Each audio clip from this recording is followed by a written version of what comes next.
So guys, ನಿಮ್ಮ ಹೇರ್ನ ನೀವು improve ಮಾಡಲೇಬೇಕು. ಬೇಸಿಕಲಿ ನೋಡಿ ಗೈಸ್, ಈ ಹೇರ್ ಬಿಲ್ಕುಲ್ ಫಿಸಿ ಆಗಿದೆ, ಹೆಂಗೆ ನೀವು ಸೆಟ್ ಮಾಡೋದು ಅಂತ ನನ್ನ ಕೇಳ್ಬೋದು. ಸೊ ಬೇಸಿಕಲಿ ನಾನು ನಿಮಗೆ ಒಂದು ಸೊಲ್ಯೂಷನ್ ಕೊಡ್ತೀನಿ. ಸ್ವಲ್ಪ ವಾಟರ್ ಇಟ್ಕೊಳ್ಳಿ, ವಾಟರ್ ಇದು ಮಾಡಿ, ಮತ್ತು ಡ್ರೈಯರಲ್ಲಿ ಹೇರ್ ಡ್ರೈಯರಲ್ಲಿ ಇದನ್ನ ಫುಲ್ ಇದು ಮಾಡಿ. ನನ್ನ ಹತ್ರ ಇವಾಗಿಲ್ಲ, ಸೊ ಬೇಸಿಕಲಿ ಅದಕ್ಕೆ ನಾನು ನಿಮಗೆ ತೋರ್ಸೋಕ್ಕಾಗಲ್ಲ.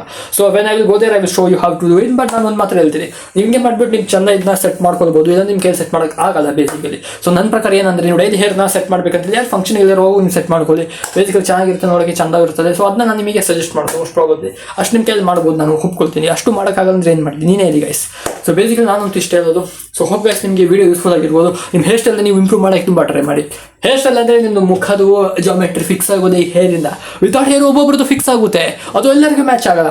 90%ಗೆ ಮ್ಯಾಚ್ ಆಗಲ್ಲ ನನ್ನ ಪ್ರಕಾರ.